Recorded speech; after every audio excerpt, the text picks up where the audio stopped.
Alhamdulillah alladzi bi ni'matihi tatimmus shalihat wa usalli wa usallim ala nabiyil karim Muhammad bin Abdullah wa ala alihi wa sahbihi wa man tabi'ahu ila yaumiddin wa ba'd wa bi sakhri sadri wa yassir li amri wa hlul 'uqdatam min lisani yafqahu qawli Allahumma anfa'na bima 'allamtana wa 'allimna ma yanfa'una wa zidna ilma.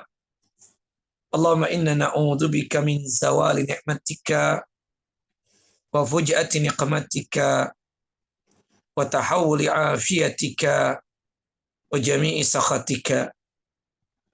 Allahumma inna na'udzubika min jahdil bala wa darakash syaqa wa su'il qada wa syamatatil a'da.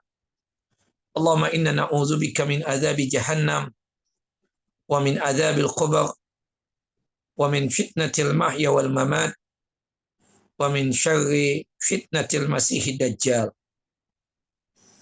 Ikhwani wa akhawati fid din, a'azani wa a'azakum Allah.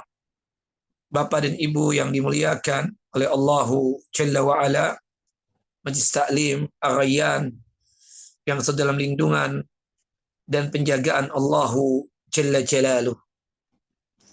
InsyaAllah pada hari ini kita akan membahas masih seputar kitab Umdatul Mar'ah, kitab yang disusun oleh Dr. Adil Hasan Yusuf Al-Hamad, yang dimana InsyaAllah pada kesempatan kali ini kita akan mengambil hadis-hadis yang berkaitan tentang manusia-manusia yang tidak mencium wanginya surga. Jika kita berbicara tentang pembahasan ini, ada dua pembahasan yang penting akan kita bahas. Yang pertama berkaitan tentang hadis-hadis yang menjelaskan tentang berapakah jarak terciumnya aroma wangi surga tersebut. Kemudian pembahasan yang kedua adalah golongan atau manusia yang tidak mencium wanginya surga. Bapak dan Ibu yang dimuliakan oleh Allahu Jalla wa Ala, ada 5 hadis yang menjelaskan tentang jarak terciumnya wanginya surga. Pertama, hadis yang dikeluarkan oleh Al-Imam Al-Bukhari dalam kitab Sahih beliau pada nomor hadis 3166. Dari hadis Abdullah bin Amr bin As radhiyallahu anhuma. Disebutkan di dalam hadis ini terciumnya aroma surga tersebut perjalanan 40 tahun. Artinya belum masuk surga, wanginya surga itu sudah tercium dengan jarak yang jauh sampai diibaratkan oleh Nabi kita Muhammad SAW 40 tahun perjalanan. Kita bacakan hadisnya. Qala Rasulullah sallallahu alaihi wasallam. Rasulullah sallallahu alaihi wasallam bersabda, "Man qatala mu'ahadan lam yarih rahihatal jannah wa inna rihaha tujadu min masirati arba'ina aman." Barang siapa yang membunuh kafir mu'ahad. Kafir mu'ahad ini kafir yang melakukan perjanjian dengan kaum muslimin. Kafir itu terbagi menjadi 4 golongan. 3 golongan haram untuk kita perangi, haram untuk dibunuh. Ya, pertama kafir mu'ahad. Kafir yang melakukan perjanjian dengan kaum muslimin. Seperti kita, negeri yang kita cintai ini Indonesia, punya perjanjian dengan Thailand. Kita tahu ya mereka itu ya mayoritasnya apa? Kafirin. Ketika orang Thailand datang ke Indonesia karena dia kafir mu'ahad, maka tidak boleh diganggu. Tidak boleh untuk dizalimi. apalagi sampai membunuh. Kalau misalnya ya ada seorang muslim membunuh kafir muahad ini, maka dia tersebut tidaklah mencium aromanya surga. Sesungguhnya aromanya surga itu sudah didapatkan perjalanan 40 tahun. Nah, itu kafir muahad. Ada nanti namanya kafir zimmi. Kafir zimmi itu yaitu tetangga-tetangga kita ini. Ya, yang dimana mereka hidup di negeri yang kita cintai ini, yang dimana ciri khas negara itu dikatakan Islam. Negara Islam itu dua. Pertama, mereka menjalankan hukum-hukum Islam. Yang kedua, mayoritasnya adalah Muslim. Dan negeri kita ini, dua-duanya kita dapatkan. Mayoritasnya Muslim, dan kita tahu kan, dalam masalah beragama sangat dimudahkan di negeri yang kita cintai ini. Berkaitan tentang masalah ibadah, kita sholat gampang, masjid ya dibangun gampang, mudah. Perempuan berhijab ya gampang, nggak ada yang mengganggu, nggak ada yang melarang. Seperti itu. Kita berpuasa Ramadan malah difasilitasi dengan ya ru'yatul hilal, kemudian penentuan tanggal 1 Ramadan, 1 Syawal, ya termasuk juga berkaitan tentang masalah ibadah haji dan ibadah umrah difasilitasi. Menunjukkan bahwasannya ini negeri-negeri Islam. Termasuk muamalah. Kita katakan muamalah. Jual beli. Yang penting kitanya, jujur atau tidak. Berkaitan tentang masalah ya pernikahan, perkawinan, difasilitasi. Termasuk juga ada perceraian, ada khulu, difasilitasi. Artinya banyaklah poin-poin yang dimana undang-undang Islam, syariat Islam itu dijalankan di negeri ini. Berarti menunjukkan ini negeri apa? Negeri Islam. Nah, artinya ciri khas suatu negeri itu Islam, bisa jadi mayoritasnya muslimin, bisa jadi ya hukum-hukum yang dijalankan itu adalah hukum-hukum Islam. Nah, mereka yang tinggal di negeri Islam dari kalangan kafirin namanya kafir zimmi. Kafir yang dijaga juga kehormatannya, kemuliaannya, termasuk juga darahnya. Ada kafir yang ketiga musta'man. Kafir yang meminta perlindungan kepada kita kaum muslimin. Namanya kafir musta'man. Itu kalau berkaitan dengan masalah politik biasanya ya mereka hijrah dari negeri mereka datang ke negeri kita minta suaka politik. Nah, itu kafir apa? Musta'man. Dan yang terakhir adalah kafir harbi. Nah, kafir harbi ini adalah kafir yang memerangi kita. Namanya mereka memerangi kita, ya kita harus melawan. Seperti itu. Wallahu a'lam bishawab. Nah, di dalam hadis ini disebutkan barang siapa yang membunuh kafir mu'ahad, kafir yang melakukan perjanjian dengan kaum muslimin, maka dia tersebut tidaklah mencium aromanya surga, padahal aromanya surga tersebut sudah tercium perjalanan 40 tahun. Kemudian hadis yang kedua mengatakan terciumnya aroma surga tersebut perjalanan 70 tahun. Disebutkan di dalam hadis yang dikeluarkan oleh Al-Imam An-Nasai dalam kitab sunannya pada nomor hadis 4749, disebutkan dari hadis Abdullah ibnu Amr bin As radhiyallahu anhuma, qala Rasulullah sallallahu alaihi wasallam, Rasulullah sallallahu alaihi wasallam bersabda, man idda'a ila ghairi abi falam yari rahihatal jannah wa rihuha yujadu min masirati 70 aman. Barang siapa yang mengklaim dirinya dengan menasabkan dirinya bukan kepada ayahnya yang asli, barang siapa yang menasabkan dirinya bukan kepada ayahnya yang asli, maka dia tidaklah mencium wanginya surga. Padahal wanginya surga itu sudah tercium perjalanan 70 tahun.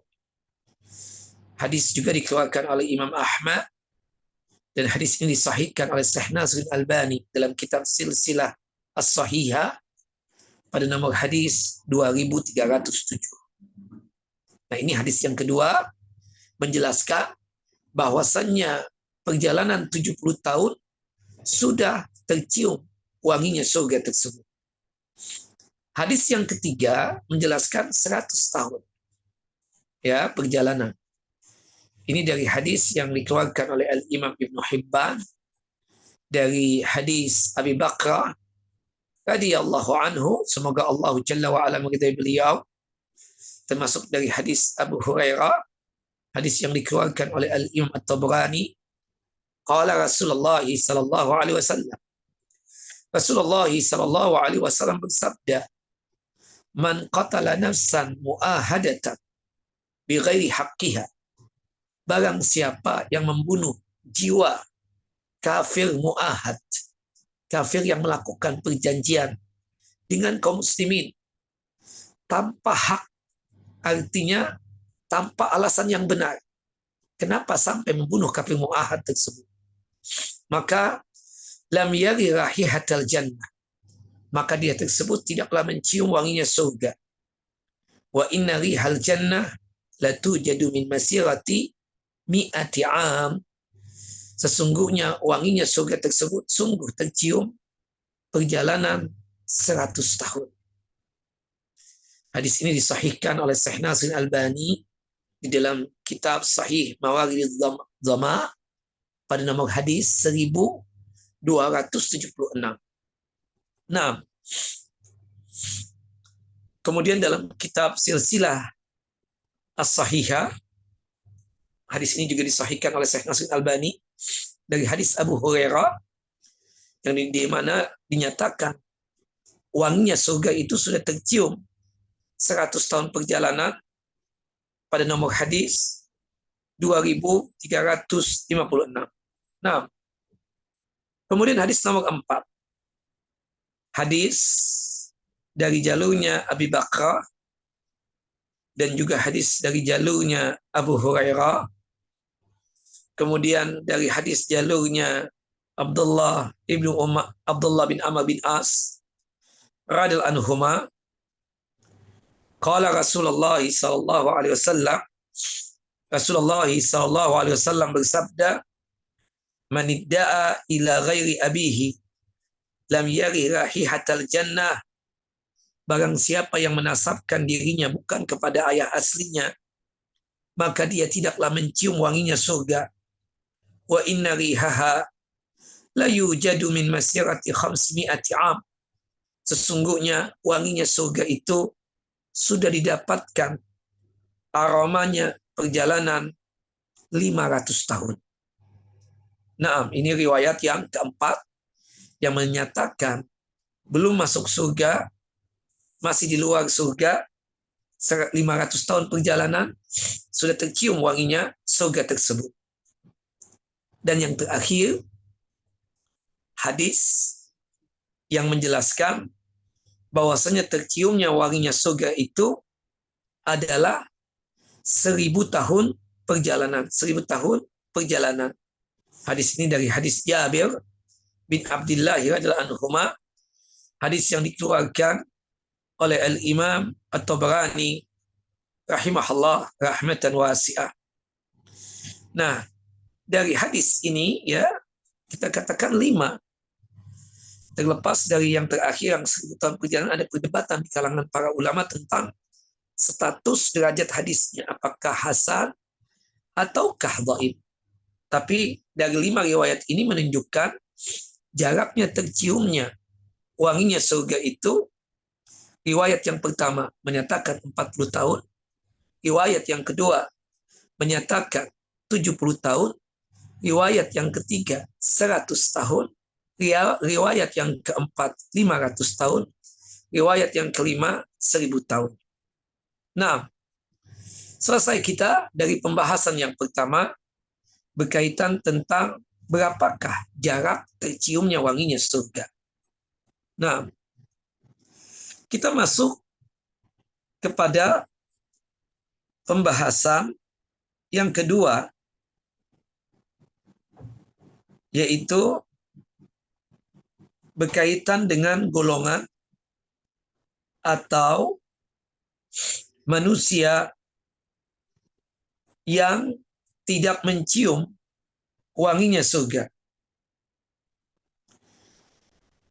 Di sini ada beberapa golongan dan disebutkan di dalam kitab Umdatul Mar'ah itu kata-kata wanita.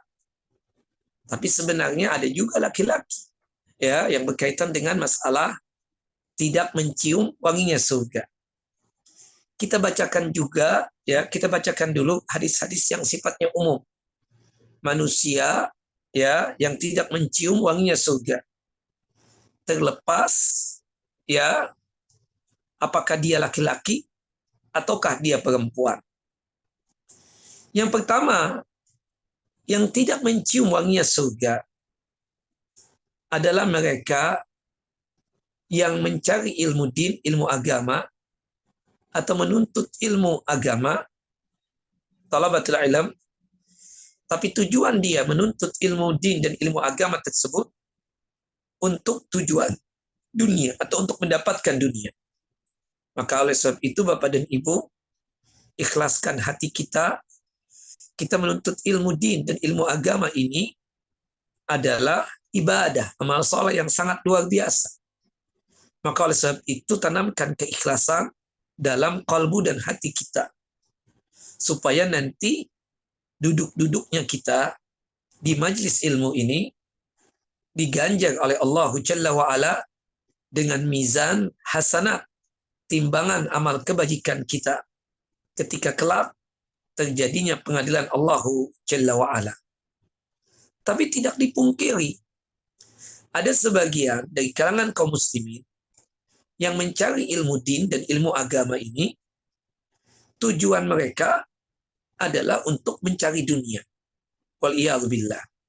Dan itu disebutkan di dalam hadis ya yang dikeluarkan oleh Al-Imam Ibnu Majah. Qala Rasulullah sallallahu alaihi wasallam.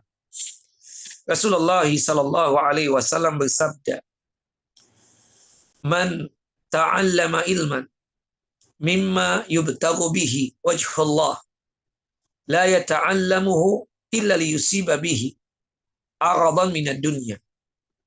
Barang siapa yang menuntut ilmu din dan ilmu agama yang seharusnya ketika dia menuntut ilmu din dan ilmu agama ini karena Allah, lillahi ta'ala, ikhlas, namun dia tidaklah menuntut ilmu din dan ilmu agama, tidaklah dia itu mencari ilmu din dan ilmu agama kecuali tujuan dia untuk mendapatkan dunia.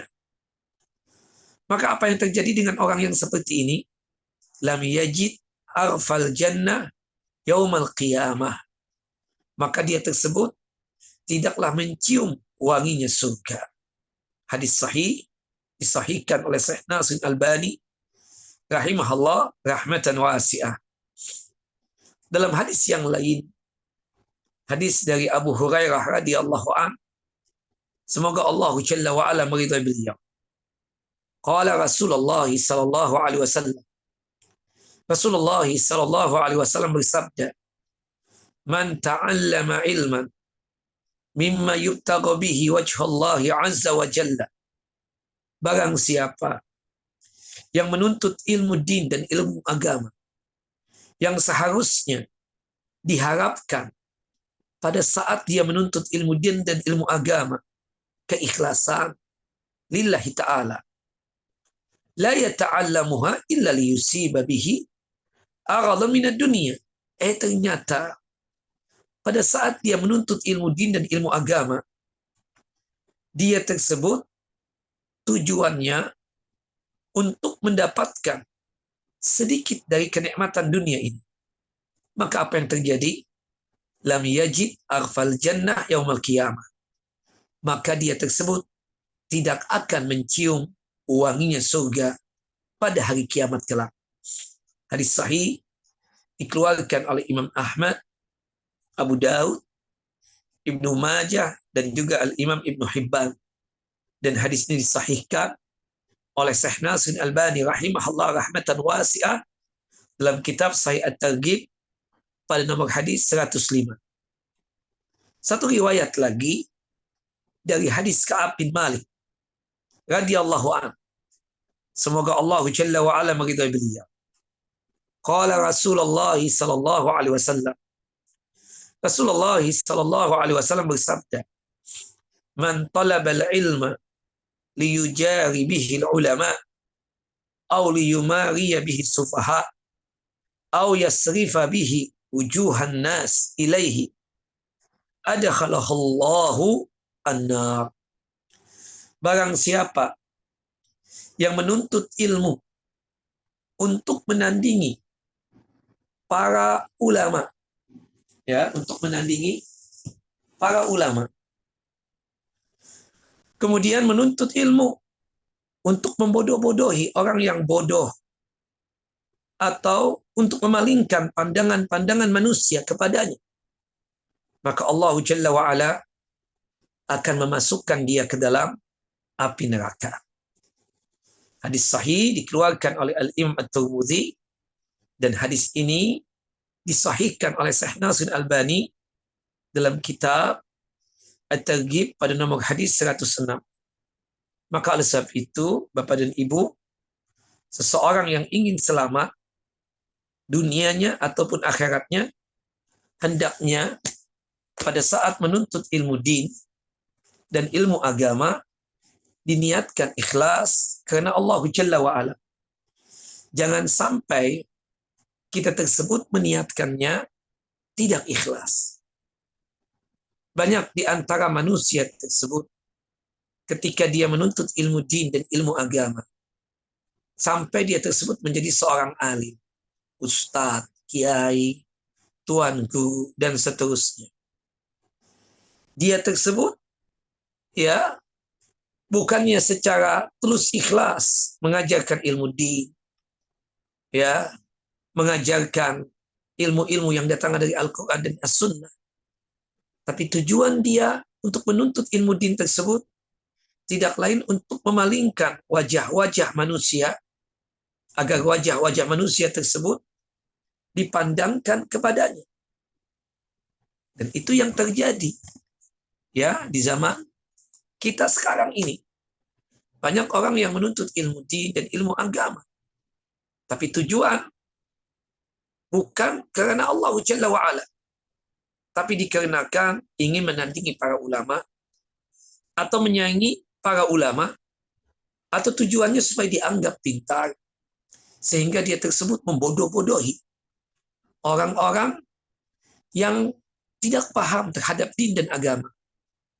Maka tidak salah kita katakan, kita lihat ada manusia-manusia yang dimana mereka tersebut, ya, di dalam menyampaikan dakwah tersebut dengan bahasa-bahasa yang tidak bagus, atau bahkan melecehkan seseorang, dan ini kita katakan tidaklah benar, tidak sesuai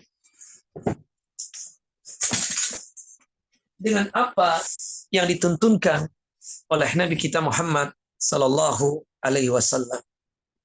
Dan itu yang selalu diingatkan. Kita dalam berdakwah mengajak manusia ke jalan Allah Jalla wa'ala, bukan mengajak manusia untuk ikut dirinya, atau untuk ikut yayasannya, atau untuk ikut golongannya, atau untuk ikut, ya, berkaitan tentang apa yang berkaitan dengan dunianya. Waliyadzubillah.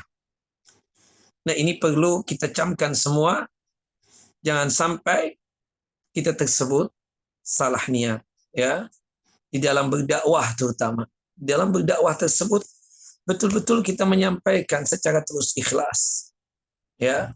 Tidak boleh ada niatan ingin mendapatkan dunia, ya, sebagaimana yang difirmankan oleh Allah Jalla wa'ala di dalam surah Yusuf, ya, ketika Allah Jalla wa'ala menjelaskan hendaknya kita mengajak manusia tersebut di atas apa? basirah, ya. Di atas basirah itu adalah di atas hujjah yang kuat.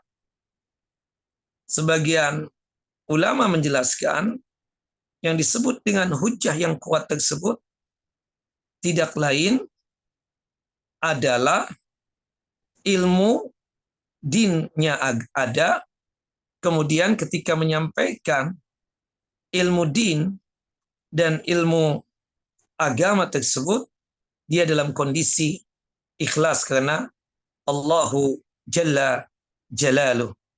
Ya, dikatakan oleh Allahu Jalla wa Ala di dalam surah Yusuf ayat 108. Ya, yang dimana Allahu Jalla wa Ala menyatakan qala Allah Ta'ala berfirman,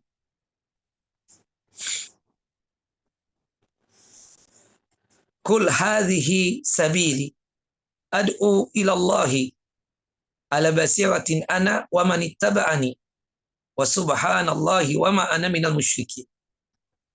Katakanlah Muhammad, inilah jalanku, aku dan orang-orang yang mengikutiku, mengajak kalian ke jalan Allah dengan hujjah yang kuat, dengan basirah.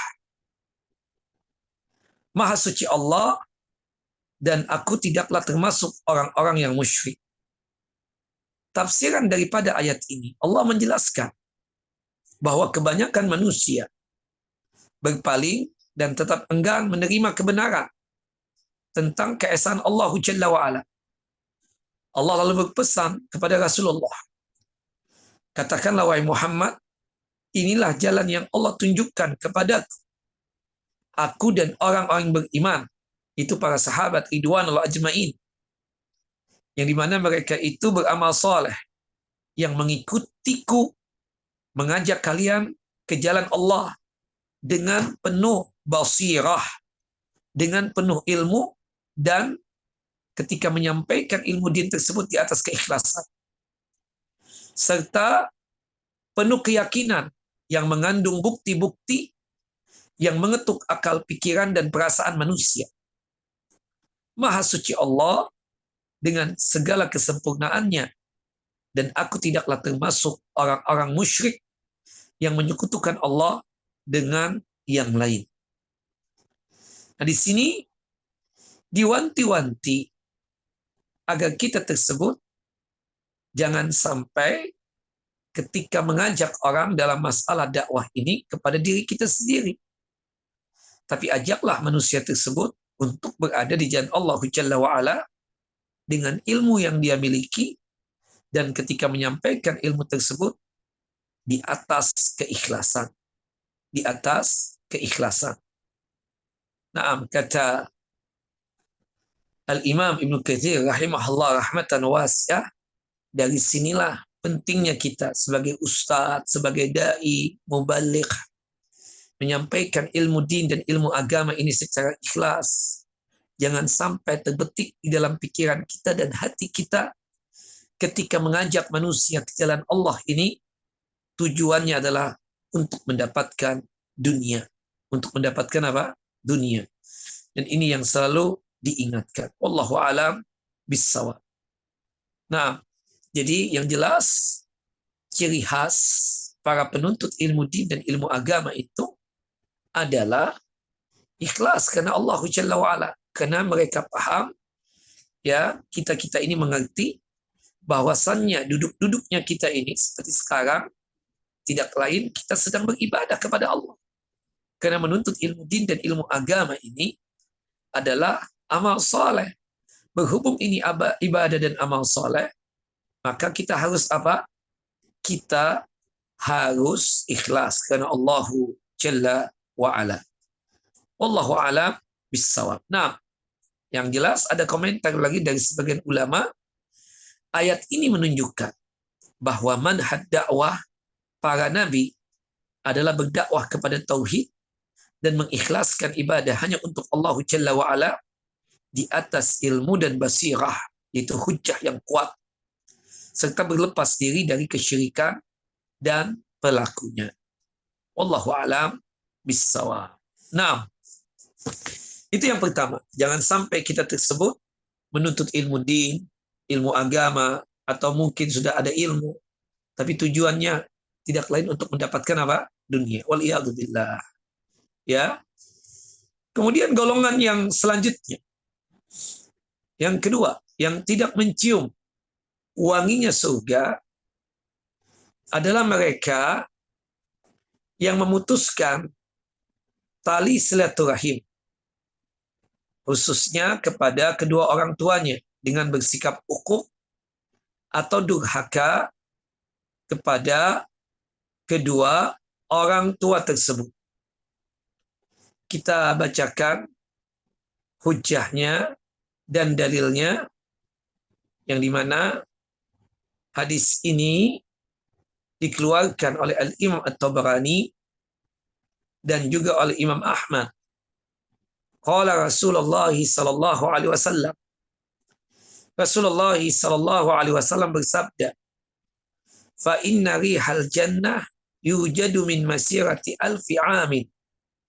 Wallahi la yajiduha aqun wala qati'u rahimin wala syaikhun zanin wala jarun izarahu khuyala." Demi Allah, tidak fa inna rihal jannah yujadu min masirati alfi amin. Sesungguhnya wanginya surga dapat tercium sejauh perjalanan 1000 tahun. Demi Allah, tidak akan mencium wanginya surga seseorang yang durhaka kepada kedua orang tuanya, kemudian orang yang memutuskan tali persaudaraan, maksudnya tali silaturahim, kemudian orang yang sudah berumur, sudah tua, tapi masih doyan dengan zina, kemudian ya, seseorang yang memanjangkan pakaiannya atau laki-laki yang memanjangkan pakaiannya hingga melebihi mata kakinya karena sombong, yaitu isbal. Nah, di sini bisa kita hitung ya. Yang pertama, manusia yang tidak mencium wanginya surga adalah orang yang menuntut ilmu din, ilmu agama dalam kondisi niatannya untuk mendapatkan dunia. Yang kedua, anak yang durhaka. Yang ketiga, orang yang memutuskan tali silaturahim. Yang keempat, seseorang yang sudah tua tapi masih doyan dengan dosa dan maksiat, khususnya dosa zina. Kemudian yang kelima adalah ya laki-laki yang musbil atau yang isbal. Nah, saya ingin menguatkan berkaitan tentang pembahasan silaturahim. Kalau kita berbicara tentang masalah silaturahim, jadi yang disebut dengan orang yang wajib untuk kita silaturahim kita adalah yang menjadi mahram kita, terutama orang tua kita, termasuk ke atas-atasnya, yaitu kakek dan nenek kita. Kemudian yang kedua adalah om dan tante kita, saudara daripada ayah dan bunda kita. Entah itu ammun atau ammatun, entah itu khalun atau khallatun. Kalau bahasa kita om dan tante. Ini pun juga wajib silaturahim. Kemudian yang ketiga adalah saudara sekandung kita, dan juga saudara seayah kita, dan saudara seibu kita, termasuk saudara sepersusuan kita. Karena saudara semua ini adalah mahram. Saudara sekandung, mahram. Saudara seayah, mahram. Saudara seibu, mahram. Saudara sepersusuan juga mahram. Ini pun juga wajib untuk silaturahim. Nah, adapun misanan, sepupu, dianjurkan kita untuk silaturahim. Tapi hukumnya tidak sampai pada tingkatan wajib. Tidak pada tingkatan wajib. Jadi ini yang dikatakan wajib silaturahim. Adapun kepada mertua, kita mantu, itu kita membahasakan cuma sekedar kunjungan biasa kepada mereka. Tapi kita mendorong istri kita agar istri kita ini menyambung tali silaturahim dengan mertua kita atau dengan orang tuanya yang notabene adalah mertua kita. Begitupun juga kita sebagai istri mendorong suami kita untuk silaturahim kepada orang tuanya yang notabene adalah mertua ibu. Tapi secara umum kita katakan mertua, ipar, itu kita membahasakannya bukan silaturahim, tapi sekedar ziaratul ikhwan atau ziaratul akhwat atau kunjungan kepada saudara ya sesama muslim. Nah, sama dengan bapak dan ibu kadang membahasakannya pertemuan apapun di antara bapak dan ibu dengan bahasa silaturahim. Kakak mau kemana, Kak? Mau silaturahim ke tempat kakak fulan ini. Oh, itu saudara sekandung kakak? Tidak. Itu tante kakak? Tidak. Itu saudara sepersusuan? Tidak. Atau mungkin misanan? Tidak juga. Ya. Ternyata cuma teman dekat saja. Nah, teman dekat ketika kita kunjungan ke rumahnya, kita tidak membahasakan silaturahim dalam kamus Islam, tapi membahasakannya dengan ziaratul ikhwan. Kalau yang kita ziarah itu laki-laki. Atau ziaratul akhwat. Kalau yang kita ziarah itu adalah perempuan. Karena kalau misalnya kunjungan kita kepada teman-teman tadi dianggap silaturahim, maka pastinya akan terjadi kekacauan. Bapak dan ibu lebih deman, lebih senang kunjungan kepada teman ketimbang kepada kerabat. Karena kalau teman itu kan kita bisa memilih betul-betul soulmate sehati yang kemudian menjadi bestie. Hingga dia bisa setiap hari itu untuk kunjungan ke temannya. Bahkan silih berganti. Tapi untuk kerabat, karena di kerabat itu ya dari keluarga yang pihak mahram tadi itu ada yang insert, ada yang offset, sehingga membuat kita jarang untuk melakukan kunjungan kepada mereka atau untuk menguatkan silaturahim kepada mereka. Nah, ini saja sih untuk mengingatkan bahwasannya yang disebut dengan silaturahim itu adalah kunjungan kita kepada mahram kita, menyambung tali kekerabatan kita dengan mahram kita. Puncaknya orang tua kita, kemudian saudara dari orang tua kita, om dan tante kita, kemudian saudara sekandung kita, saudara seayah kita, saudara seibu kita, dan saudara sepersusuan kita. Adapun berkaitan dengan sepupu atau misanan, itu derajatnya tidak sampai wajib, tapi dihukumi sebatas sunnah saja. Wallahu a'lam bissawab. Nah, jadi golongan yang tidak mencium wanginya surga di antaranya adalah orang yang memutuskan tali silaturahim. Kemudian juga durhaka kepada kedua orang tua. Orang yang durhaka kepada kedua orang tua, pasti dia memutuskan tali silaturahim kepadanya. Dan ancaman yang sangat luar biasa bagi orang yang memutuskan tali silaturahim. Dikatakan di dalam hadis Jubair bin Mut'im radhiyallahu an, semoga Allah Jalla wa ala meridai beliau, la yadkhulul jannata qati'un, tidaklah masuk surga orang yang memutuskan tali silaturahim. Maka oleh sebab itu kita sambung tali kekerabatan kita. Apapun masalahnya, Bapak dan Ibu, jangan sampai kita memutuskan tali silaturahim kita dengan ayah bunda kita, dengan om dan tante kita, dengan saudara sekandung kita, dengan saudara seayah kita, dengan saudara seibu kita, dengan saudara sepersusuan kita. Ya, karena ketika kita menyambung silaturahim dengan mereka, maka pada saat itulah Allahu Jalla Jalaluh menyambung hubungan baik dengan kita. Tapi sebaliknya, ketika kita memutuskan tali silaturahim dengan mereka, maka pada saat itulah Allahu Jalla wa'ala memutuskan hubungan baiknya dengan kita. Maka hendaknya kita ingat selalu firman Allahu Jalla wa'ala dalam surah An-Nisa, surah yang keempat, ayat yang pertama, yang dimana di ujung daripada ayat yang pertama itu Allah mengatakan, wattaqullaha alladzi tasaaluna bihi wal arham, dan bertakwalah kalian kepada Allah Jalla wa'ala, salah satunya adalah dengan cara menyambung tali silaturahim. Nah,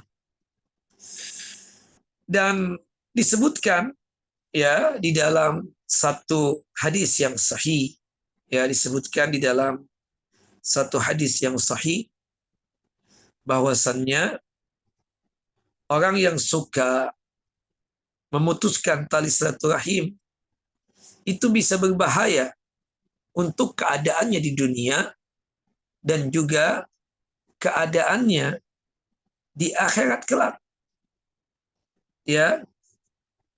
Disebutkan di dunia ini, akibat dia tersebut memutuskan tali silaturahim, itu yang mengakibatkan Allah Jalla wa'ala menyegerakan siksa dan azabnya di dunia ini. Kata Nabi kita Muhammad sallallahu alaihi wasallam di dalam satu hadis yang sahih, ketika menjelaskan tentang bahayanya orang yang memutuskan tali silaturahim. Ada dua dosa yang dimana Allah Jalla wa'ala menyegerakannya di dunia ini. Hadis dari Abi Bakar radhiyallahu an, ma min dzambin ajdaru an yu'ajjilallahu ta'ala li sahibihi al-uqubah fid dunya ma'a ma yudakhiru lahu fil akhirah mislu al-baghi wa qati'ati ar-rahimi. Tidak ada satu dosa yang lebih pantas untuk Allah Ta'ala segerakan untuk pelakunya di muka bumi ini sanksinya, sekaligus juga dia akan mendapatkan sanksi di akhirat, selain orang yang zalim dan semena-mena kepada manusia, dan yang kedua adalah orang yang suka memutuskan tali silaturahim. Subhanallah, dalam hadis Abdullah bin Amr bin As radhiyallahu anhuma, dan juga hadis dari Abu Hurairah radhiyallahu an, ada seorang sahabat laki-laki datang kepada Rasulullah, ya Rasulullah, inna li karabatun asiluhum wa yaqta'uni. Aku punya kerabat, famili. Setiap kali aku berusaha untuk menyambung, mempererat tali kekerabatan, tapi mereka malah memutuskan tali kerabat tersebut denganku. Wa uhsinu ilaihim wa yasi'una ilayya. Setiap kali aku berbuat baik dengan mereka, sikap mereka malah sebaliknya ya Rasulullah, berbuat jahat kepadaku. Wa ahlimu anhum wa yajhaluna alayya. Aku berusaha untuk lemah lembut dengan mereka, tapi mereka malah bersikap kasar kepadaku, bersikap yang tidak menyenangkan untukku. Pertanyaanku ya Rasulullah, la in kuntu kama qultu, kalau sekiranya aku bersikap yang sama dengan mereka, bagaimana ya Rasulullah? Apakah itu dibolehkan? Faqala Rasulullah mengatakan, la in kunta kama qulta faka'annama tusaffihuhum al-mal wa la yazalu ma'aka minallahi dhahir alaihim ma dumta ala dhalik. Jika benar apa yang engkau katakan, yang membuat engkau jadi bosan untuk bersilaturahim dengan mereka, teruslah engkau sambung silaturahim, dikarenakan setiap kali engkau menyambung tali silaturahim dengan mereka, Allah Jalla wa'ala bersama engkau untuk membantu dan menolong engkau dan terus engkau seperti itu, maka pertolongan Allah akan mudah dan Allah Jalla wa'ala akan menyambung hubungan baik dengan engkau. Nah, dan kita tahu fadilah dari menyambung silaturahim ini membuat umur kita panjang, penuh dengan keberkahan, dan membuat rezeki kita tersebut dilapangkan oleh Allah Jalla wa'ala. Disebutkan di dalam hadis Anas bin Malik radhiyallahu an, man sarahu an yubsata lahu fi rizqihi aw yunsa'a lahu fi atharihi falyasil rahimahu. Barang siapa yang ingin dilapangkan rizkinya dan dipanjangkan umurnya, maka hendaknya dia tersebut melakukan silaturahim, menyambung tali kekerabatan. Intinya, orang yang suka memutuskan tali silaturahim, dia tersebut tidaklah mencium aromanya surga. Wallahu a'lam bishawab. Baik, selanjutnya Bapak dan Ibu, yang kelima atau yang keenam ya, yang tidak mencium wanginya surga. Ini untuk wanita. Wanita yang menuntut cerai dari suaminya tanpa ada alasan yang syar'i. Seorang istri meminta cerai tanpa alasan yang benar. Meminta cerai jika ada alasan yang benar itu diizinkan oleh syariat. Ya, seorang suami juga ketika menceraikan istrinya tanpa ada alasan yang benar, itu yang membuat arasy-Nya Allah Jalla wa'ala bergetar. Artinya dosa besar juga, wahai para suami. Nah, termasuk juga seorang istri menuntut cerai dari suaminya, padahal suaminya tidak salah, suaminya baik banget, secara dunia dia perhatian, secara akhirat juga perhatian. Tahu-tahu sang istri ini menuntut cerai. Wal'iyadzubillah. Disebutkan di dalam satu hadis yang sahih. Ya, hadis yang dikeluarkan oleh Al-Imam Abu Daud dan juga oleh Al-Imam At-Tirmidzi dari hadis sahabat yang mulia Thauban radhiyallahu anhu. Semoga Allah Jalla wa ala meridai beliau. Qala Rasulullah sallallahu alaihi wasallam. Rasulullah sallallahu alaihi wasallam bersabda, ayyuma imra'atin sa'alat zawjaha talaqan min ghairi ma ba'sin fa haramun 'alaiha rahihatul jannah. Seorang istri yang meminta cerai dari suaminya tanpa alasan yang diperkenankan, tanpa alasan yang syar'i, tanpa alasan yang benar, maka haram baginya mencium wanginya surga. Hadis sahih dikeluarkan oleh Al-Imam Abu Daud dalam kitab Sunan beliau pada nomor hadis 2226, dan hadis dikeluarkan oleh Al-Imam At-Tirmidzi dalam kitab Sunan beliau pada nomor hadis 1187, dan dinyatakan sahih oleh Syekh Nasiruddin Albani di dalam kitab Sahih Sunan At-Tirmidzi. Perbuatan ya yang menyebabkan seorang perempuan tidak mencium wanginya surga adalah meminta cerai kepada suami tanpa alasan yang diperkenankan, tanpa alasan yang syar'i, tanpa alasan yang benar.